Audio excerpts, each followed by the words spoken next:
Glória a Deus, a paz do Senhor Jesus para os amados irmãos que têm acompanhado o canal. Nós iremos então iniciar mais um estudo às igrejas, né, irmãos? Paramos na igreja de Pérgamo e agora iremos iniciar a igreja de Tiatira. Antes de darmos início novamente a esse estudo, quero convidar você a orar comigo, para que Deus venha nos abençoar nesse estudo, amém? Para que Deus venha nos iluminar em nome do Senhor Jesus.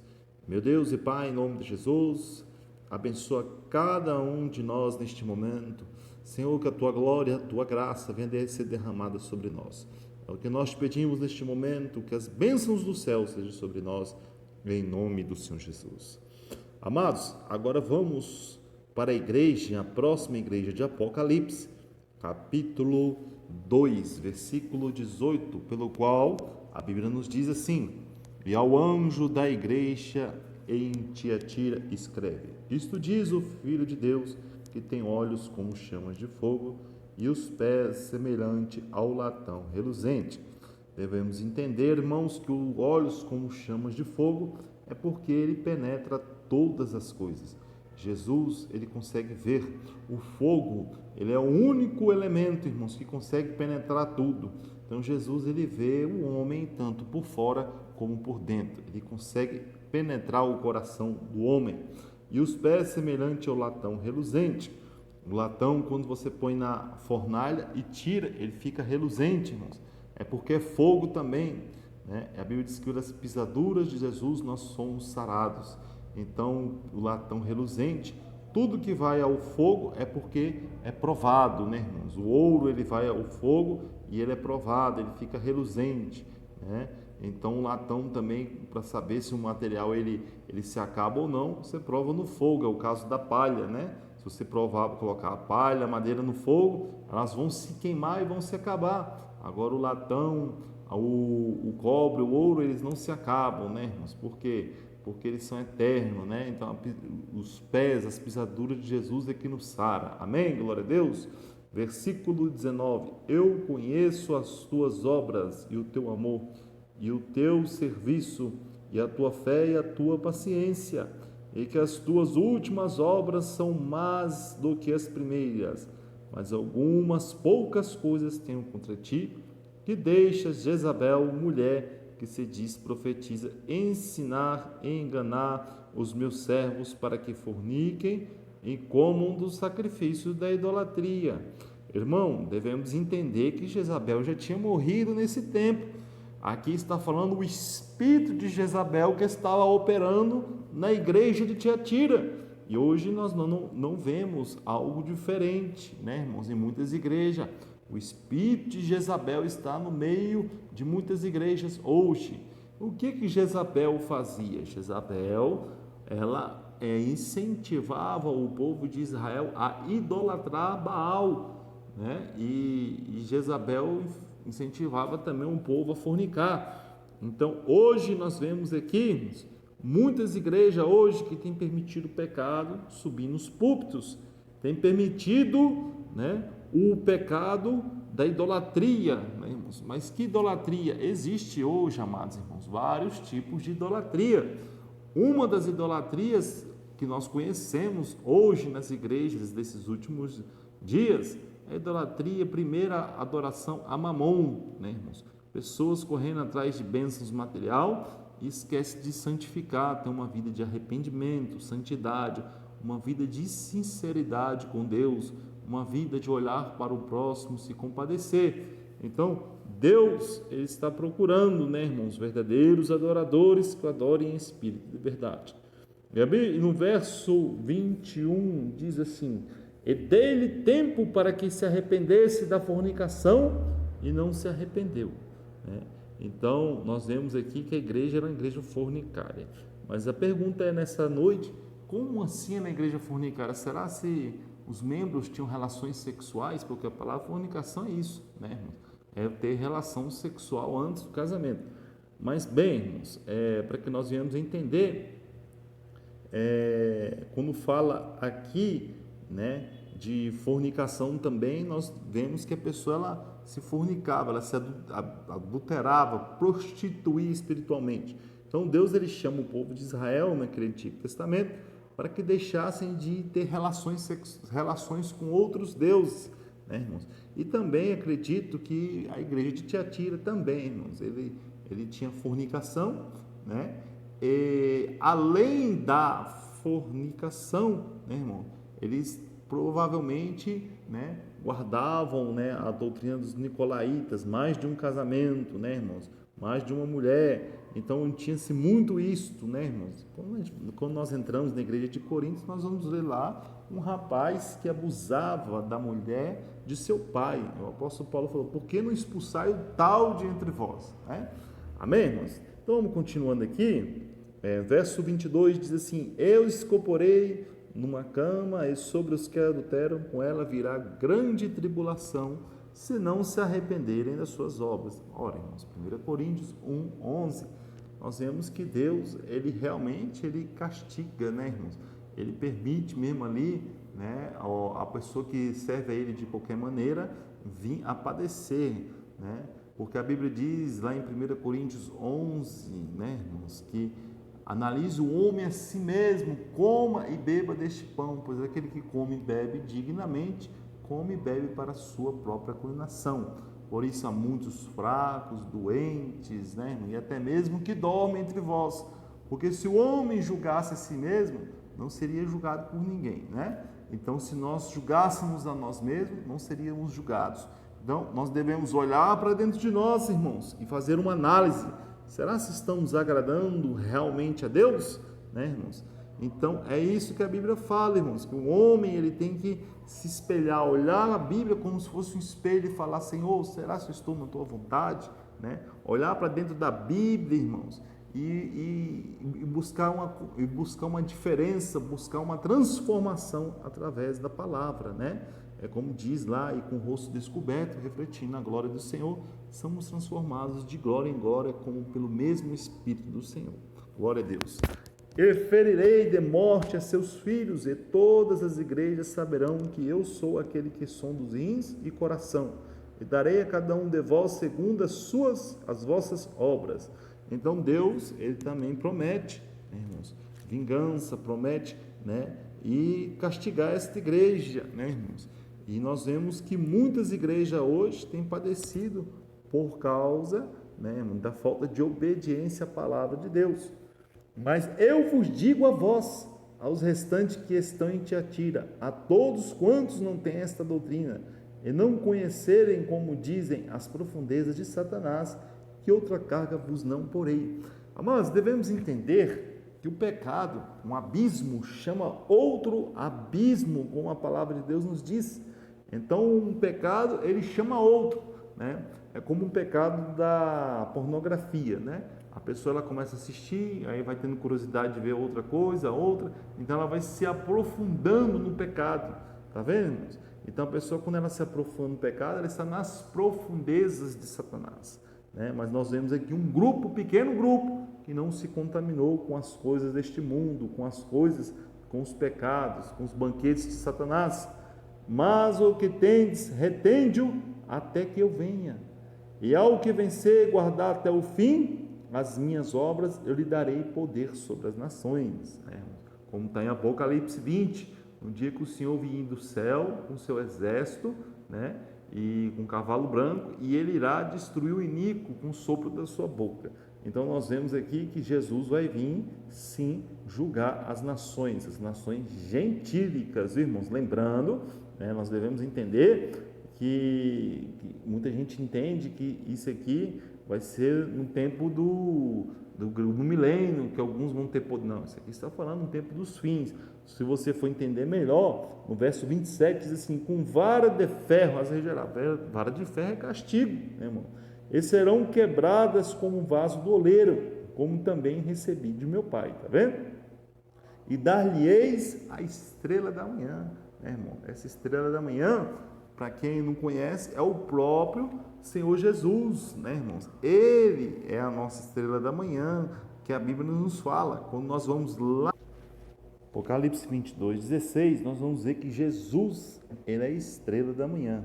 Verso 29, quem tem ouvidos, ouça o que o Espírito diz às igrejas. Agora, capítulo 3 de Apocalipse, do verso 1 ao 6, vamos estudar sobre a igreja de Sardes, né? Ele diz assim: e ao anjo da igreja que está em Sardes, escreve, isso diz que tem os 7 Espíritos de Deus. Reiniciando, irmãos, de novo. E ao anjo da igreja que está em Sardes, escreve, isto diz o que tem os 7 Espíritos e as 7 estrelas. Conheça as tuas obras, que tens nome que vives e está morto. Jesus, irmãos, o Senhor, ele tem os 7 Espíritos de Deus. Vocês devem estar me perguntando, o que são os 7 Espíritos de Deus, né, irmãos? Quando você vai comigo lá no livro de Isaías 11, verso 1, diz assim, porque brotará um rebento do trono de Jessé, e das suas raízes um renovo frutificará, e repousará sobre ele o Espírito do Senhor, o Espírito de sabedoria e de entendimento, o Espírito de conselho e de fortaleza, o Espírito de conhecimento e de temor do Senhor. E deitar-se-á no temor do Senhor, e não julgará segundo a vista dos seus olhos, nem repreenderá segundo o ouvir dos seus ouvidos. Então nós vemos aqui, irmãos, os 7 Espíritos do Senhor, que é o Espírito do Senhor, né, que a Bíblia própria fala, o Espírito de sabedoria 2, de entendimento 3, o Espírito de conselho 4, de fortaleza 5, o Espírito de conhecimento e de temor. Então são esses 7 Espíritos, atributos, né, irmãos. Então a pessoa que serve a Deus é uma pessoa sábia, temente, né, irmão? Ela é diferente porque ela tem esses atributos do Espírito Santo na vida dela. Amém, irmãos? Glória a Deus, né? E quando fala também sobre as 7 estrelas, né, irmãos, está falando dos 7 pastores, como já falamos, né, nos versículos anteriores. Verso 2 diz assim: ser vigilante, confirma os restantes que estavam para morrer, porque não achei as tuas obras perfeitas diante de Deus. Então as obras desses irmãos da igreja de Sardes, eles não eram a obra perfeita, né? E alguns já estavam para morrer. Por quê, irmãos? Falta de buscar, orar, jejuar. Vocês sabiam que quando o cristão ele para de orar, ler a Bíblia e jejuar, ele entra numa morte espiritual, ele morre espiritualmente, irmãos. Isso mesmo. Então, por isso que nós devemos estar buscando a Deus para que não venhamos a morrer. Verso 3: lembra-te, pois, lembra-te, pois, do que tens recebido e ouvido, e guarda, e arrependa-te. Se não vigiares, virei sobre ti como um ladrão, e não saberás a que hora sobre ti virei. Mas também tem em Sardes algumas poucas pessoas que não contaminaram suas vestes, e comigo andarão de branco, porquanto são dignas disso. Está vendo? Então hoje nós vemos as igrejas do século 21, irmãos. Quantas pessoas que contaminaram as suas vestes, irmão, que antes guardavam a doutrina e hoje não guardam. O que era pecado, hoje já não é mais, né? São as vestes contaminadas, né, irmãos? Versículo 5: ao que vencer será vestido de vestes brancas, e de maneira nenhuma riscarei o seu nome no livro da vida, e confessarei o seu nome diante de meu Pai e de seus anjos. Quem tem ouvidos, ouça o que o Espírito diz às igrejas. Amém, irmãos? Glória a Deus. Vamos para a igreja de Filadélfia, né? Agora uma igreja forte, uma igreja abençoada. É uma das igrejas onde Jesus mais elogiou. Apocalipse 3, 7 diz assim: ao anjo da igreja que está em Filadélfia escreve, isto diz o que é santo, o que é verdadeiro, o que tem a chave de Davi, o que abre, ninguém fecha, e fecha, ninguém abre. Conheça as tuas obras. Eis que antes de ti pus uma porta aberta, e ninguém a pôde fechar. Tendo pouca força, guardastes a minha palavra e não negastes o meu nome. Então a igreja, irmãos, a Bíblia ela nos fala exatamente o que devemos fazer: guardar, obedecer, irmãos. Como a Bíblia diz, é melhor obedecer do que sacrificar. Apesar da igreja não ser uma igreja muito forte, às vezes no jejum, na oração, mas está ali em obediência, né, irmão? Afastando do mundo, do pecado, né? E isso é o que agrada a Deus. Deus quer um povo obediente, irmãos. Não adianta eu jejuar. Muitos cristãos hoje vão para o monte, ficam 21 dias, mas na hora ali da tentação, entrega-se ao pecado e aos deleites do mundo. Jesus quer que nós venhamos a vigiar. Verso 9: eis que eu farei os da sinagoga de Satanás, aos que se dizem judeus e não são, mas mentem. Eis que eu farei que venham e adore prostrado aos teus pés, e saiba que eu te amo. Então vamos ver aqui, irmãos. A igreja de Filadélfia é uma igreja que faz a diferença, né, irmãos, na terra. É uma igreja onde Deus opera, onde Deus ama realmente a Filadélfia. E temos muitas igrejas hoje que realmente Jesus agrada, opera milagres, ao ponto de cristãos de outra igreja irem até eles e reconhecerem, né, irmãos, buscarem milagres, buscarem profecia, buscarem renovo espiritual, né, porque são igrejas que são obedientes. Então, irmãos, Deus quer te fazer uma Filadélfia, né? Uma igreja Filadélfia. Deus quer te fazer um crente Filadélfia, ao ponto das pessoas virem e quererem se alimentar de ti, irmãos. Pessoas que vivem numa vida errada, num pecado, venham e se dobrem e reconheçam Jesus como Salvador. Verso 10: como guardaste a palavra da minha paciência, também eu te guardarei da hora da tentação que há de vir sobre todo o mundo para tentar os que habitam na terra. Então aqui está falando, irmãos, de um período tenebroso pelo qual a terra irá passar, ao qual Jesus vai dar livramento para aqueles, né, irmãos, que guardam a sua palavra, onde é o arrebatamento da igreja, aqueles que vão ser arrebatados para encontrar com o Senhor, onde receberão o livramento das tribulações, da grande tribulação do anticristo, das tentações que há de vir sobre a terra. 11. Eis que venho sem demora, guarda o que tens, para que ninguém tome a tua coroa. O diabo, irmãos, ele quer tomar a tua coroa, quer tomar a tua salvação. Então a Bíblia diz: guarda, né, irmãos? Então nós devemos reter, guardar o que temos. Ao que vencer, farei coluna no templo do meu Deus, e dele nunca sairá. Escreverei sobre ele o nome do meu Deus e o nome da cidade do meu Deus, a nova Jerusalém, que desce do céu do meu Deus, e também do meu novo nome. Então Jesus, ele promete, irmãos, as bênçãos do céu. Ele promete, irmãos, vida eterna, salvação, né, para que aqueles que permanecer firme até o fim, aqueles que guardar, não abandonar o evangelho. Verso 13: quem tem ouvidos, ouça o que o Espírito diz às igrejas. Amém, irmãos? Então, encerramos, né, mais um estudo de Apocalipse, versículo por versículo. Deus abençoe a todos, em nome do Senhor Jesus.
O que fecha e ninguém